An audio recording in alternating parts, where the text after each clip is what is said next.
Plusieurs lignes de la parole mènent à une seule ligne, celle de la vérité éternelle.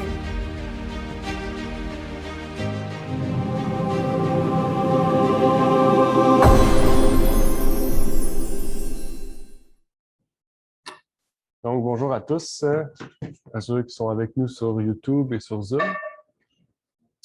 Donc, aujourd'hui, nous allons continuer notre étude sur le sabbat, notre étude numéro 9 sur le sabbat.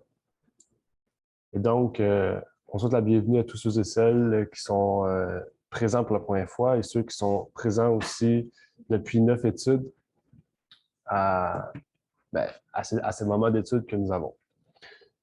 Donc, si vous avez des questions, vous pouvez les poser. Okay, c'est un moment d'étude, donc c'est un moment qu'on préconise aussi pour les questions. Donc, si vous avez des questions ou si vous voulez apporter des éléments de réponse, vous êtes le bienvenu pour poser ces questions et ces réponses. Donc, avant de commencer, je vais faire une courte prière et par la suite, on pourra entamer cette étude sur le sabbat. Prions. Notre Père qui est aux cieux, j'aimerais te remercier, Seigneur, de nous permettre de prendre ce moment d'étude, ce court moment d'étude. Puisses-tu nous éclairer sur ce que tu veux nous révéler dans cette 9e étude sur le sabbat, Seigneur, et que tu puisses permettre à tous ceux et celles qui sont nouveaux dans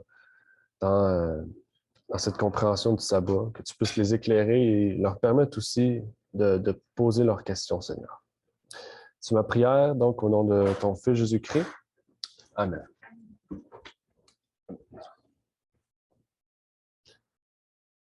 Donc, aujourd'hui, on va voir le jour du Seigneur.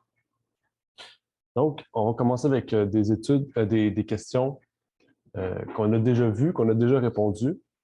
Donc, on va les redire, puisque ça va après introduire le sujet du jour, qui est le jour du Seigneur. Et donc, on vous prie d'être attentifs et de pouvoir poser vos questions si vous en avez. Mais nous, on va passer un peu rapidement sur ces éléments-là, puisqu'on les a déjà vus dans le passé, pour ceux qui auront donc étudié les 8 premières études. La première question est donc, à partir de quel moment le Christ, le Verbe, a-t-il été associé à Dieu le Père? Donc, on trouve cet élément de réponse-là dans Jean 1, verset 1 et 2, qui nous dit comme suit: « Au commencement était la parole, et la parole était avec Dieu, et la parole était Dieu. Elle était au commencement avec Dieu. » Donc, ce qui est intéressant à voir ici, c'est de voir que, en fait, Jésus était présent dès le commencement avec le Père.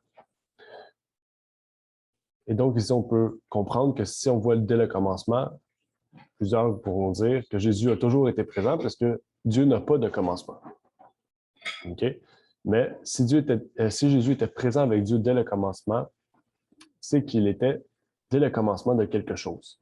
Donc, ici, on comprend que Dieu était présent dès le commencement. Jésus était présent avec Dieu dès le commencement de la création du monde. Donc, dès la création du monde, en fait, Jésus était présent avec Dieu.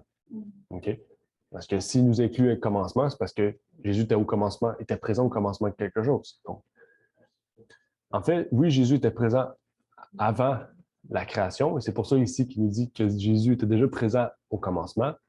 C'est justement parce que Jésus était présent avant la fondation du monde, avant la création du monde, dans l'éternité passée, mais on ne sait pas quand était l'engendrement exact de Jésus-Christ. Et ça nous amène vers notre deuxième question. Par qui toutes choses ont-elles été créées? Ici, on peut répondre que Dieu a été celui, en fait, qui a initié toute chose, qui a, on pourrait dire, débuté toute chose, qui a amené toute chose à formation, mais on oublie aussi que, comme on a lu il y a quelques instants, je vais ressortir le passage, ça dit que la parole était présente dès le commencement. Donc, ça veut dire que Jésus était présent quand il y a eu le processus de création. Donc, Il n'y a pas seulement Dieu qui a été dans ce processus-là. Et c'est pour ça que cette deuxième question-là, on peut y répondre d'après Éphésiens 3, verset 9, qui nous dit « Et de mettre en évidence devant tous quelle est la dispensation du mystère caché de tout temps en Dieu qui a créé toutes choses par Jésus-Christ. » Donc, on comprend ici que Dieu a créé toutes choses par Jésus-Christ. Okay? Donc, il ne va pas être tout seul, en fait. Okay? Comme la plupart des chrétiens le perçoivent aujourd'hui, il y a Dieu et Dieu est tout seul, en trois personnes.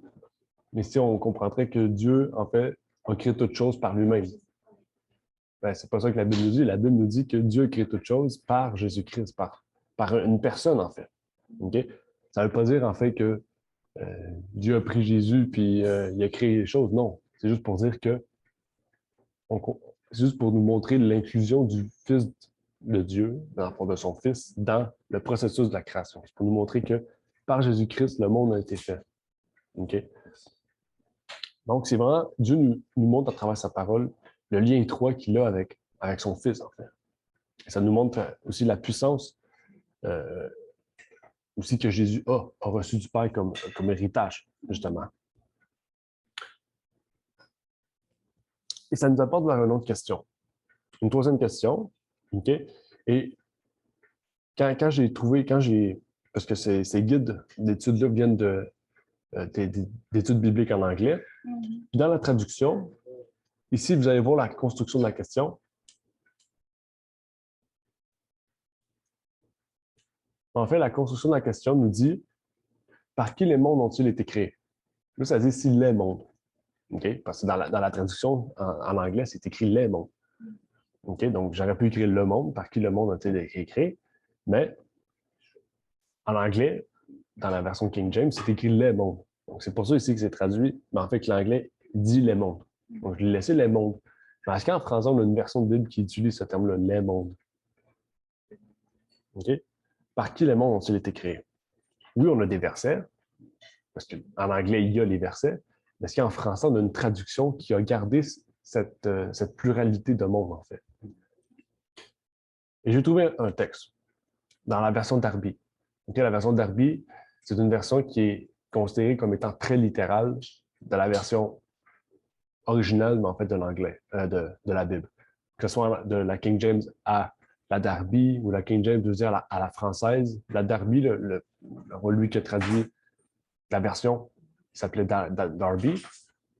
Enfin, lui, il a regardé le texte très littéral et il dit ici, Dieu ayant autrefois à plusieurs reprises et en plusieurs manières parlé au Père par les prophètes, à la fin de ce jour-là, nous a parlé dans le Fils, dans la version de au travers, par le Fils, c'est-à-dire qu'il a établi héritier de toutes choses, par lequel aussi il a fait les mondes.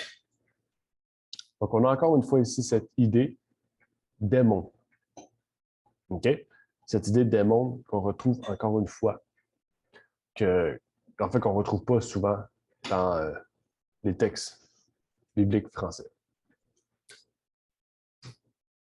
Et ça, encore une fois, ça nous apporte vers une prochaine question. Comment Paul exprime-t-il cette nouvelle vérité? En fait, comment Paul exprime-t-il à nouveau cette même vérité? Est-ce que vous avez une idée de comment Paul a exprimé ces choses?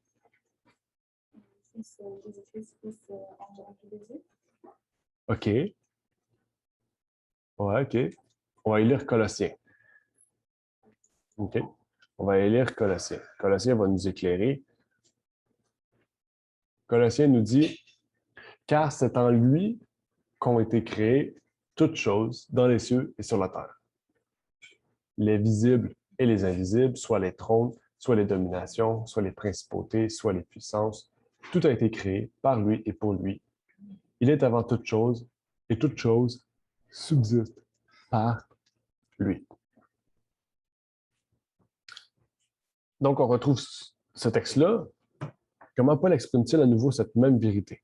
Okay? La vérité qu'on vient de lire, justement. Okay? Si vous vous rappelez, on vient de lire justement ce texte qui dit par qui les mondes ont-ils été créés, qui nous disait à la fin de ce jour, il nous a parlé dans le Fils qu'il établit héritier de toutes choses, par laquelle aussi il a fait les mondes. Quand encore on nous parle du processus de création, on nous parle que Jésus-Christ est le moyen par lequel toute chose a été faite, en fait. Mais ici, on ne précise pas toute chose, on nous dit seulement les mondes. Mais c'est après, dans la question 4, qu'on comprend que toutes choses dans les cieux, sur la terre, visibles ou invisibles, trône, soit domination, soit principauté, etc. Toutes ces choses-là ont été créées par Dieu, mais par le Fils aussi, parce qu'il a été dans le processus de création. Et là, ici, on pourrait se poser une autre question, parce que là, on nomme une liste de choses qui a été faite. Est-ce que dans ces choses-là, est-ce qu'il nous manque quelque chose qui n'a pas été fait? Y a-t-il eu quelque chose qui a été fait sans Christ, en fait? Ou tout ce qui existe sur Terre a été fait par Jésus-Christ? Rien? Fait que ça dit qu'il manque rien. Non, c'est pas qu'il manque rien, c'est que quelque chose qui a été créé par Jésus-Christ. Oui, c'est ça. Exactement. Et la Bible nous le rappelle encore une fois. Toutes choses ont été faites par elle et rien de ce qui a été fait n'a été fait sans elle. Donc, c'est-à-dire que tout ce qu'on voit sur la Terre, et même tout ce qu'on ne voit pas sur Terre, parce qu'il y a des choses qu'on ne voit pas, okay? Que ce soit les plus petits insectes que vraiment, par exemple, les anges, toutes ces choses-là ont été créées, oui, par Dieu, mais Jésus-Christ étant aussi le processus par lequel Dieu a fait la création, est de même celui aussi qui a donc été le créateur. Okay? Et toutes choses ont été faites. Aucune chose n'a été faite, en fait, on ne peut pas penser à quelque chose qui a été fait et qui n'a pas été fait, en fait, par lequel Jésus était présent. C'est ça qu'il faut se dire. Donc, Jésus était présent dans tout ce qui a été fait sur Terre. Et ça nous pousse à une autre réflexion. Justement, récemment, Ramna, je pense que tu en avais parlé. Est-ce que le sabbat a-t-il été créé? Le sabbat a-t-il été créé? Souvent, on a cette idée-là parce que le fait que Dieu s'est reposé, donc c'est ça, en fait, il aurait créé le sabbat, parce que le sabbat, c'est un repos. Donc, en se reposant, c'est comme s'il aurait créé, tu comprends? C'est comme, c'est une drôle de façon de penser. Avec la leçon qu'on avait fait la semaine passée, eh bien, le sabbat a été béni après que Dieu s'est reposé. Donc, on voit vraiment que même pendant le repos qu'il a eu, il n'a pas décidé de le sanctifier à ce moment-là, mais c'est après le sabbat. Donc, on voit vraiment que peu importe ce que les gens vont dire que il a créé le sabbat, mais non, même on voit qu'il a sanctifié après cette reposée. Oui, exactement. C'est ça. C'est ça qui est intéressant. Est-ce que c'est possible juste de répéter que Sarah a dit? On n'a pas très bien entendu. Oui, je peux répéter. Est-ce que si je parle comme ça, tu m'entends? Peut-être un petit peu plus proche du micro, s'il vous plaît. Ah, OK. Normalement, tu peux répéter. Oui, je vais répéter. OK, merci. Désolée. Correct. Dans le fond, là, je vais essayer de répéter, puis je vais voir si tu veux venir? Oui, je vais répéter. En fait, ce que je disais, OK, c'est que dans l'ancien école du sabbat qu'on avait eu, OK, on a vraiment vu comme que c'est après que Dieu s'est reposé, qu'il a béni et sanctifié. Donc, peu importe les gens qui peuvent dire que Dieu a créé le sabbat, mais non, on voit même qu'il a béni et sanctifié après s'être reposé.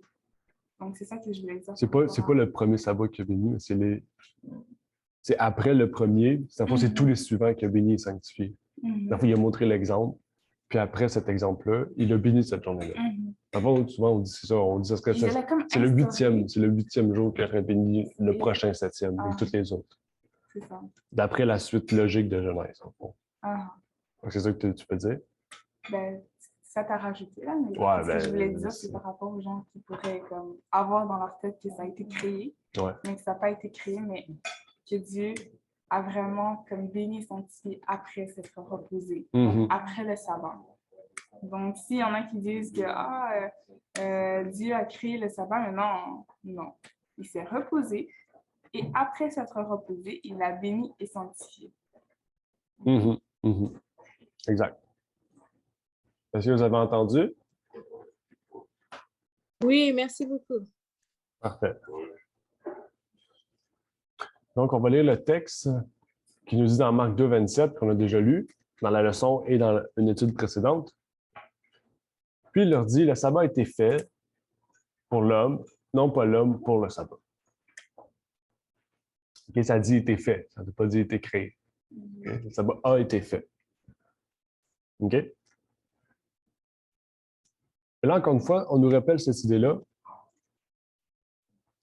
Par qui le sabbat a-t-il été fait? C'est qui dans Marc qui a dit ça? Le sabbat a été fait pour l'homme et non l'homme pour le sabbat. C'est qui a dit ça? Ouais, mais c'est qui? C'est le maître du sabbat qui a dit ça, mais c'est qui? Jésus-Christ. C'est Jésus-Christ. Exactement. N'oubliez pas, c'est des choses c'est plus un rappel en ce moment que ce qu'on fait. On a vu ces choses-là la semaine dernière et dans le trimestre dernier aussi. Mais même qu'on arrive vers la fin, je pense 7 ou 8 dernières questions, c'est là qu'on va parler du jour du Seigneur. Là, c'est une mise en contexte pour mieux comprendre où est-ce qu'on s'en va. Là, on arrive à une autre prochaine question. Qu'a fait Dieu au commencement le 7e jour? Justement, ce que tu as dit à rapport. Qu'est-ce qu'il a fait? Ah, il a béni, sanctifié. Exactement.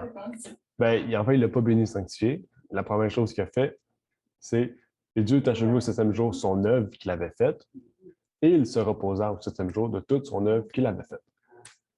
OK? C'est ça qu'il a fait. Okay? Si on prend Genèse, je vais le prendre avec vous pour être sûr. Genèse 2, verset 2, exactement. Et verset 3, ça dit « Et Dieu bénit le 7e jour et le sanctifia, etc., etc., parce qu'en ce jour-là, il se reposa. Okay? Donc, quand il dit « et parce qu'en ce jour-là, il se reposa », dans le fond, il parle à quelque chose qui est passé. Okay? Donc, dans le fond, après que cette journée-là soit passée, là, il l'a béni, sanctifié. Donc, comme Ravna a dit tout à l'heure. Donc, en comprenant bien le texte, on comprend que c'était quelque chose de passé. Après s'être reposé, qu'est-ce qu'il a fait? Encore une fois, c'est ce qu'Aravna a dit. Ce qu'on vient de lire exactement. Et Dieu bénit le 7e jour et le sanctifia. Hier, on parlait de ça. On dit il le sanctifia. OK? Parce qu'on va étudier bientôt l'Hébreu, et dans le chapitre 4 de l'Hébreu, on parle du sabbat aussi. Son repos, son repos. Et là, on va introduire aussi une nouvelle sphère de compréhension dans le sabbat. OK? Ici, on dit qu'il l'a sanctifié. OK? Sanctifié, c'est mis à part, mis de côté, une journée, on pourrait dire spéciale. OK? Une journée hors du commun, en fait. OK? Puis, aussi, cette journée-là, dans Ézéchiel, on comprend que c'est une journée de sanctification, en fait. Okay? Donc, si on prend le sabbat justement pour une journée de repos, on sera, en fait, parce qu'il y en a qui pensent que le sabbat, c'est juste une journée de repos. On comprend? Ils travaillent toute la semaine, le samedi, ils se reposent, c'est un congé. Okay? Mais pour quelqu'un qui ne travaille pas, c'est pas un congé, parce qu'il ne travaille pas. Tu comprends? Fait que le sabbat, c'est pas une journée de congé, tu comprends? C'est une journée consacrée à l'Éternel. Puis, quand il dit sanctifié, dans Ézéchiel, il nous dit que cette journée, c'est une journée de sanctification. Une journée qu'on sanctifie. En fait, pour dire que dans cette journée-là, on se sanctifie. En fait, le sabbat, c'est un rappel de, justement, la sanctification, un rappel d'être sanctifié. C'est un rappel de toutes ces choses-là, tu comprends?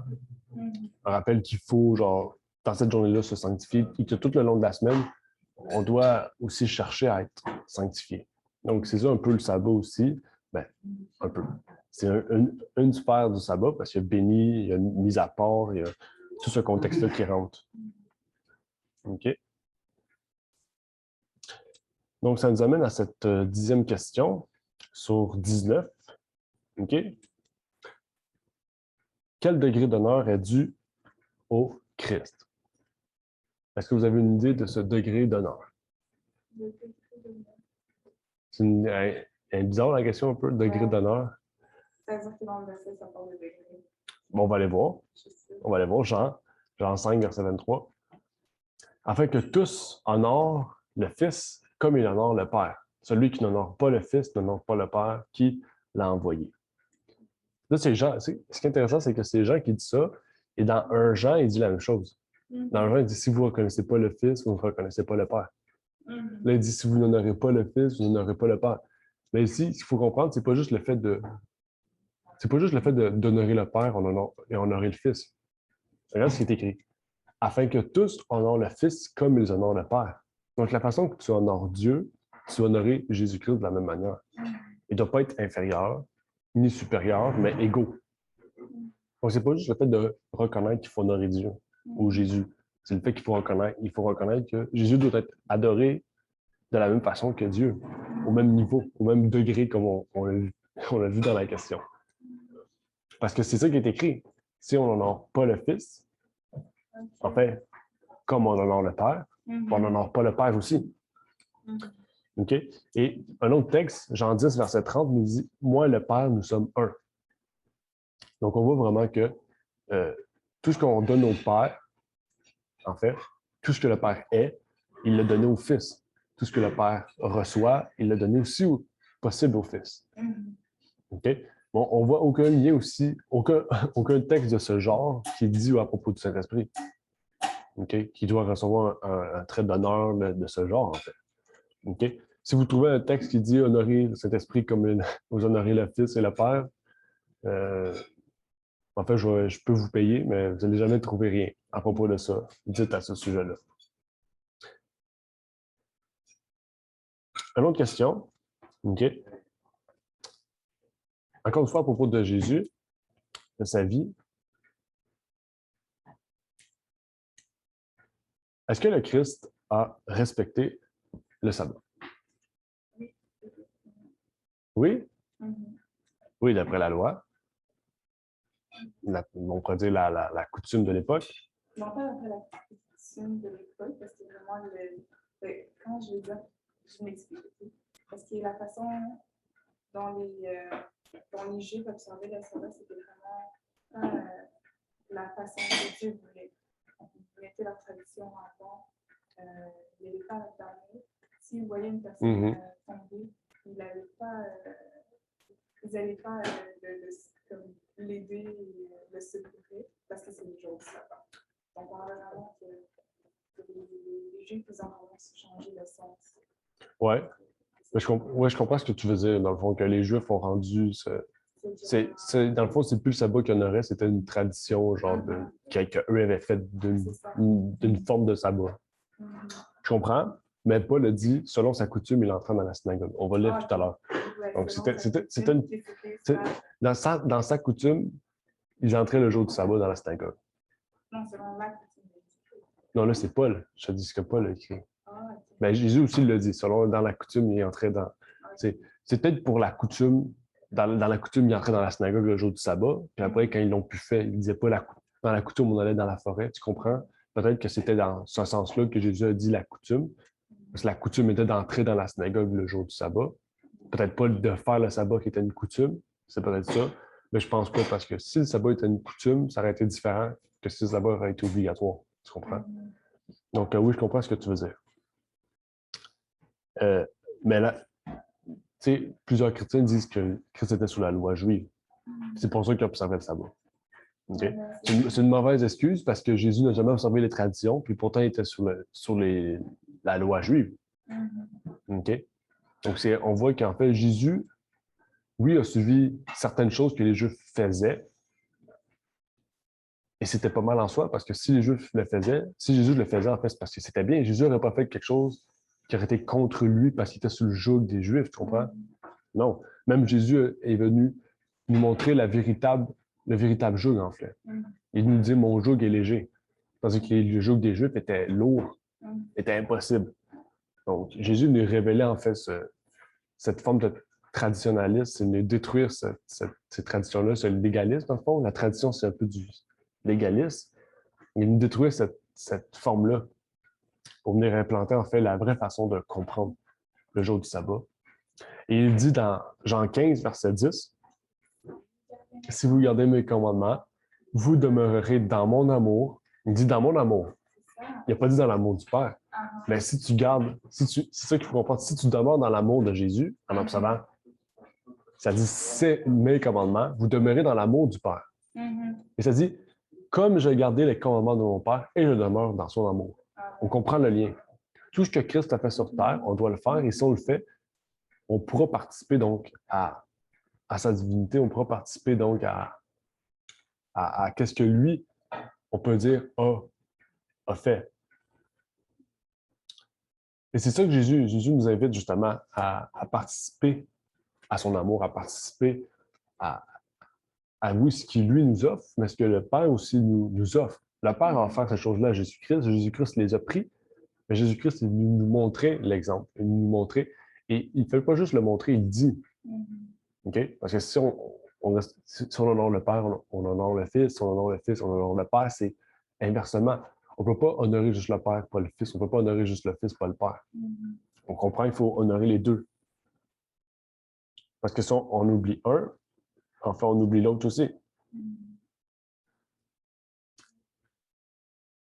Et donc, j'ai montré une question. Les disciples du Christ, eux, parce qu'on parle de Jésus, mais Jésus a eu des disciples. Est-ce que les disciples du Christ ont observé le sabbat après la mort de Jésus-Christ?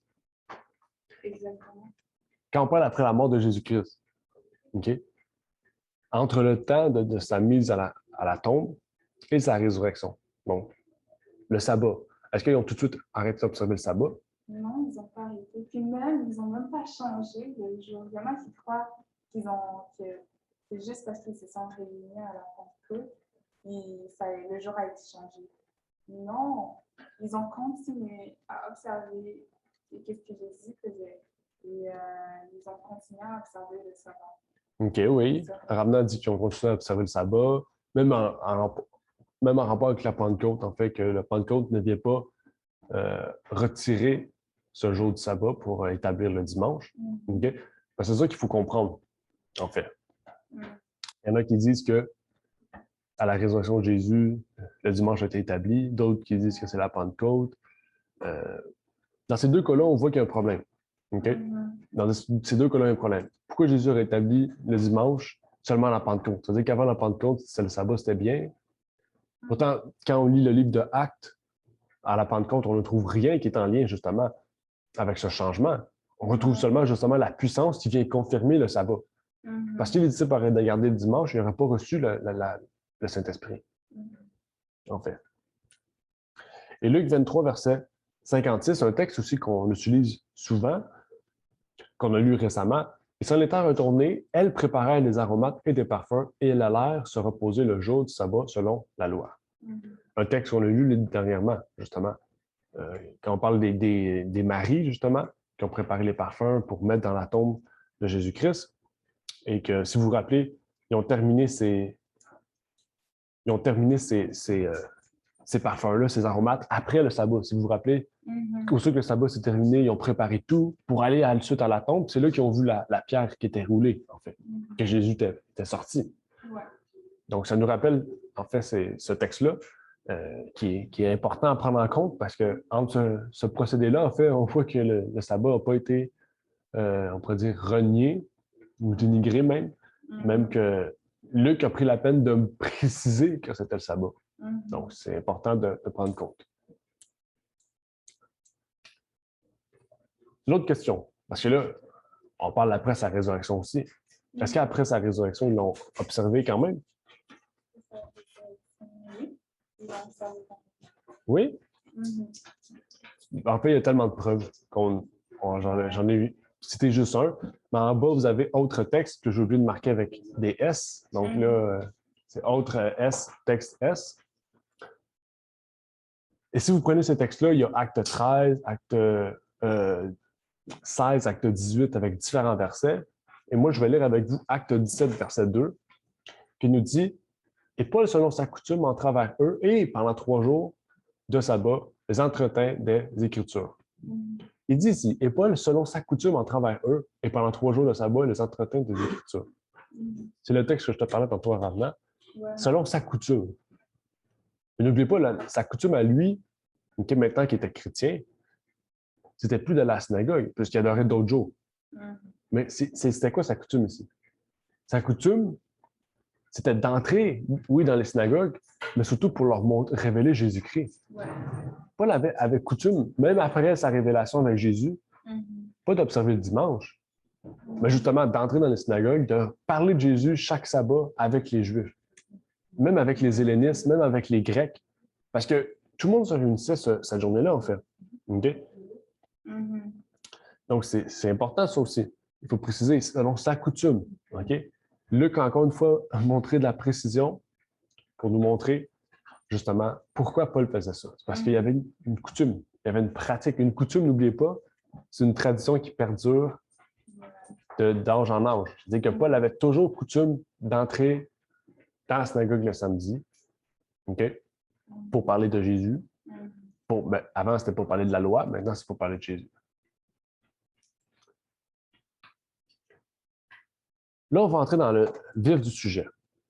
Parce qu'on n'a pas parlé du jour du Seigneur. N'oubliez pas, c'est une mise en contexte. OK? Là, prenez tous les textes qu'on a vus. On a parlé de Jésus, on a parlé de Dieu, on a parlé que Jésus dit, si vous gardez mes commandements, vous avez mon amour, comme j'avais l'amour du Père et j'ai gardé ses commandements. On a vu que Jésus était le maître du sabbat, on a vu que Jésus a observé le sabbat, selon pas la loi juive, mais la loi de son Père. Ouais. C'est lui-même qui le dit. J'ai observé les commandements de mon Père. Donc, si Jésus le fait, c'est le maître du sabbat. Tous les chrétiens le considèrent comme le Seigneur, le Sauveur. OK? Quel jour Jean a eu sa révélation en esprit? Quand il a eu sa vision, sa première vision, justement dans l'Apocalypse. Quel jour il était? C'était le jour du Seigneur. Je fus ravi en esprit le jour du Seigneur. Et la Martin, je vais le dire, ose, parce que c'est important, la version Martin de la Bible française, ose écrire le jour du dimanche, tandis qu'il n'y a aucune autorité biblique, mais qu'en plus, que le texte en grec ne dit même pas ça. Le texte en grec utilise le terme Seigneur, justement. Il n'utilise pas le terme sabbaton, parce que sabbaton, c'est le terme grec pour sabbat, mais aussi pour premier jour de la semaine. Mais dans la Bible, en fait, il n'y a aucune traduction pour dimanche. Okay? Toutes les traducteurs savent que sabbaton, c'est pour samedi, ou sinon, premier jour de la semaine. Mais jamais ils vont oser écrire dimanche. Okay? Et samedi aussi. C'est le dimanche, samedi, ces mots-là, c'est des mots qui viennent de la Rome, en fait. À l'époque, à l'époque des apôtres, samedi, dimanche, lundi n'existait pas. Là. Okay? C'est à partir du latin, du français, que toutes ces choses-là sont apparues. Donc, ici, quand il nous parle du jour du Seigneur, on sait que le Seigneur, c'est Jésus. Si Jésus a observé le sabbat, pourquoi le jour du Seigneur, ce serait le dimanche? Là, ils vont dire, Jésus a changé le sabbat pour le dimanche. OK, oui, si ça serait vrai. Même si ça serait vrai. Le jour du Seigneur, Jésus se reposait le sabbat, donc c'est le sabbat. C'est pas écrit le jour des apôtres, c'est écrit le jour du Seigneur. Donc, le jour du Seigneur, si vous croyez en Dieu et en Jésus et que Jésus a observé le sabbat, OK, personne ne peut renier que Jésus a observé le dimanche. Jésus n'a jamais observé le dimanche. On comprend tout de suite que c'est le sabbat.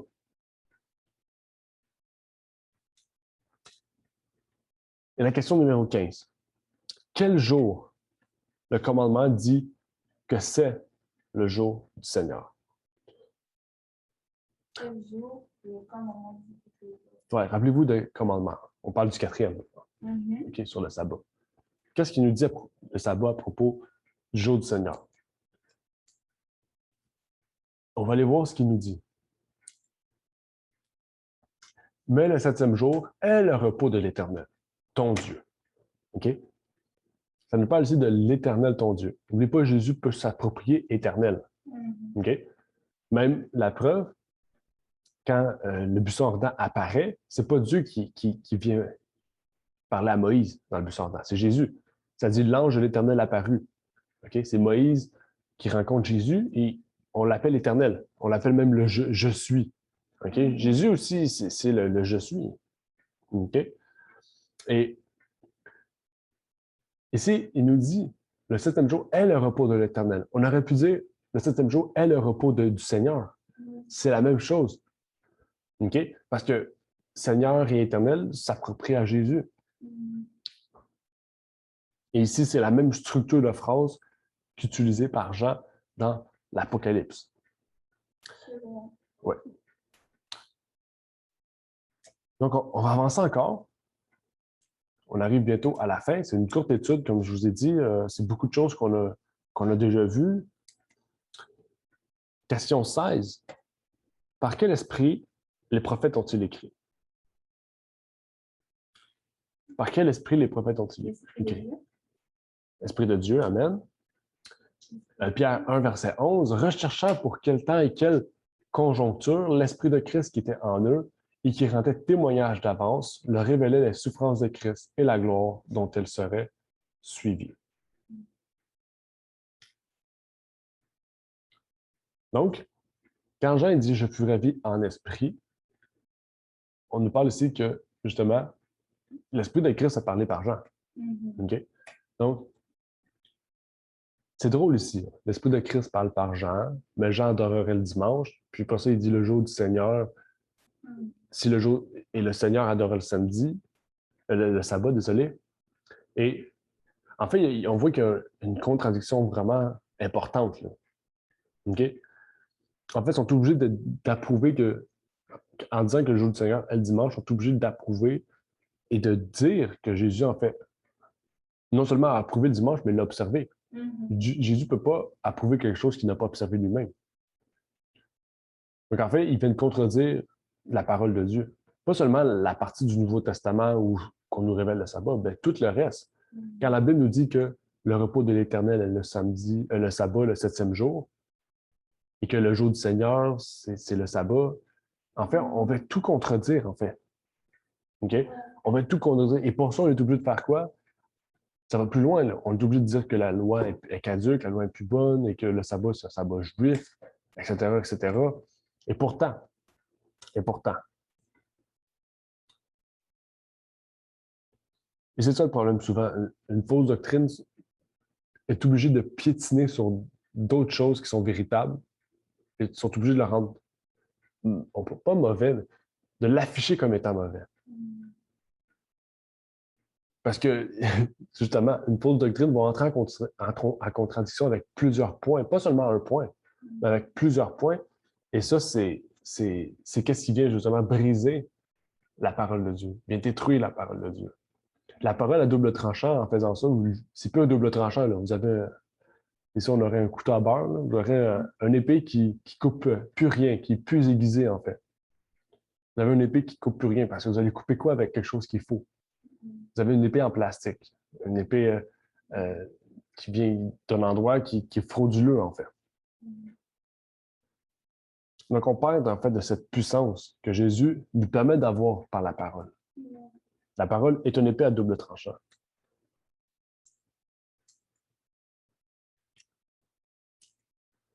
Question 17. Comment le prophète Ésaïe, parlant au nom de Dieu, par cet esprit du Christ qu'on vient de voir dans Pierre, appelle-t-il le sabbat du 7e jour?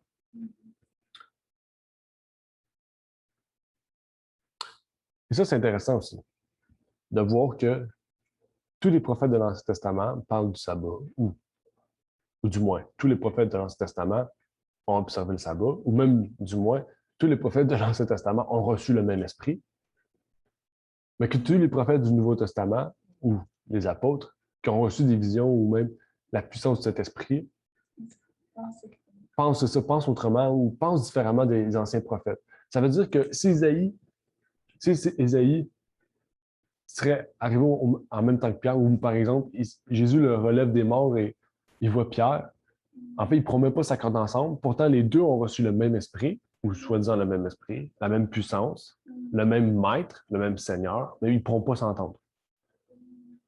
En fait, on voit là que tu es obligé de reconnaître qu'il y a quelque chose. Et comme aujourd'hui, on va utiliser l'Église adventiste, ils reconnaissent que les pionniers ne pourraient pas vivre dans l'Église actuelle. Pourquoi? Parce qu'elle a changé. Mais en fait, ce serait la même chose. Les apôtres, les pionniers, les apôtres, les prophètes, okay, tous ceux qui sont écrits dans la Bible ne pourraient pas s'associer aujourd'hui avec les chrétiens.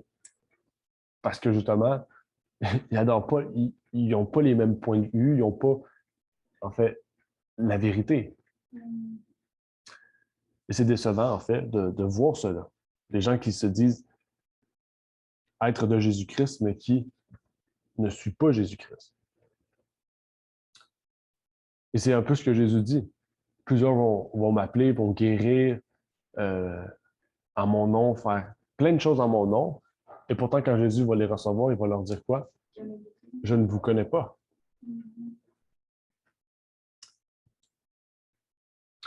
Ésaïe 58, verset 13, « Si tu retiens ton pied au jour du sabbat pour ne pas faire ta volonté dans mon saint jour, il dit dans mon saint jour, dans mon saint jour. Si tu appelles le sabbat tes délices, honorable ce qui est consacré à l'Éternel, si tu l'honores plutôt que de suivre tes voies, tu ferais ta volonté de dire des paroles vaines. » Amen. Amen. Là, j'ai deux questions pour vous, pour ceux qui nous écoutent. Le Christ, où que ce soit dans les Écritures, revendique-t-il un autre jour de la semaine que le 7e jour comme étant le sien? Est-ce que Jésus-Christ a dit que son jour, okay? Est-ce que le Seigneur a dit qu'il y avait d'autres jours qui étaient appelés son jour? Non. Hébreu nous parle de son repos. Il ne nous a pas parlé de ses repos. Il nous a parlé de son repos. Hébreu. Okay? Hébreu, ce n'est pas dans l'Ancien. Et c'est Hébreu. Hébreu 4. Allez lire Hébreu 4. 3 et 4 même. Okay? J'allais comprendre l'expérience d'Israël, justement, de ne pas pu avoir entré dans son repos. Okay? En fait, il compare ici. Okay? Je ne vais pas en parler aujourd'hui, mais que si vous voulez connaître Hébreu, le livre de l'Hébreu, justement, les mercredis, d'ici quelques semaines, on va commencer le livre de l'Hébreu. On va comprendre, en fait, je ne dirais pas parfaitement, mais pleinement, beaucoup, bien, en fait, le livre de l'Hébreu, qui est un livre très complet, qui touche beaucoup de points fondamentaux du christianisme, et je vous invite à pouvoir y participer. Il n'y a aucune place dans les Écritures, en fait, où est-ce qu'on nous montre que Jésus a plutôt a revendiqué un autre jour de la semaine que le sabbat, le 7e jour. Et si Jean a donc fait référence à un jour de la semaine autre que le sabbat, si Jean a donc fait référence à un jour de la semaine, quel jour a-t-il dû être dans l'esprit? On sait tous que c'était le 7e jour. Jean n'avait pas une autre idée en tête, en fait. Okay? Oui, Jean aurait pu marquer le sabbat. Okay? Je ferai dans l'esprit le sabbat. Mais justement, il ne l'a pas marqué. On sait déjà que le jour du Seigneur, exactement. C'est ça. Non. Jean n'avait pas besoin de marquer le sabbat parce que justement, à cette époque-là, ce n'était pas pour préciser qu'il y avait 2 jours, tu comprends? Si ça aurait été écrit aujourd'hui, peut-être qu'on aurait précisé le sabbat. Mais à l'époque de Jean, tous les chrétiens observaient le jour du Seigneur, qui était le sabbat. Donc, Jean n'avait pas besoin de préciser le dimanche ou le lundi, mardi, mercredi. Pas besoin. En fait, il avait besoin seulement de préciser le sabbat. Même pas le jour du Seigneur, parce que le jour du Seigneur est véritablement le sabbat. Donc, avant de terminer, est-ce que vous avez des questions, des commentaires ou des remarques ou des précisions à apporter? Parce que j'ai terminé ma partie pour l'étude sur le sabbat. C'est quand que tu dis qu'on va commencer Hébreu? Dieu voulant, ben, je ne sais pas encore. Là, en ce moment, on fait Apocalypse 22. On est au verset 11 sur 25, je pense.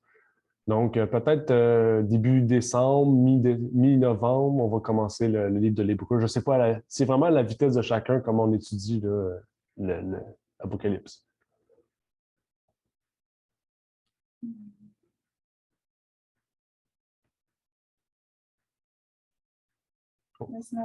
C'est bon? OK. Elle a dit c'est bon. Ouais. Dans le fond, si tu veux, tu peux venir même dès maintenant. Mercredi prochain, tu peux venir. Là, comme ça, ben, on va être plus. Déjà, il y a la famille de Renard. Ben, souvent, il y a Renard Rousophonie qui vient. Il y a même Claude qui vient. Même Éric qui vient. Donc, si vous pouvez venir, ce serait le fun. On pourrait être plus. Donc, c'est parfait. Donc, j'ai terminé pour aujourd'hui. Donc, la semaine prochaine, Dieu voulant, il va nous rester l'étude numéro 10 et 11. après l'étude de 10 et 11, on va prendre une pause d'études, puis on va pouvoir refaire d'autres études. Je sais que l'Église du Cameroun voulait étudier aussi une partie du livre de la Genèse. Dans le fond, avant et après le déluge, ils voulaient étudier le changement avant et après le déluge. On devait étudier aussi le baptême et le sanctuaire. Donc, ce sera 3 sujets. J'aimerais faire les 2 sujets les plus courts avant le sanctuaire, là, donc le baptême et la Genèse, puis on pourra étudier le sanctuaire par la suite. Donc, je vais terminer par une prière avant d'être libéré.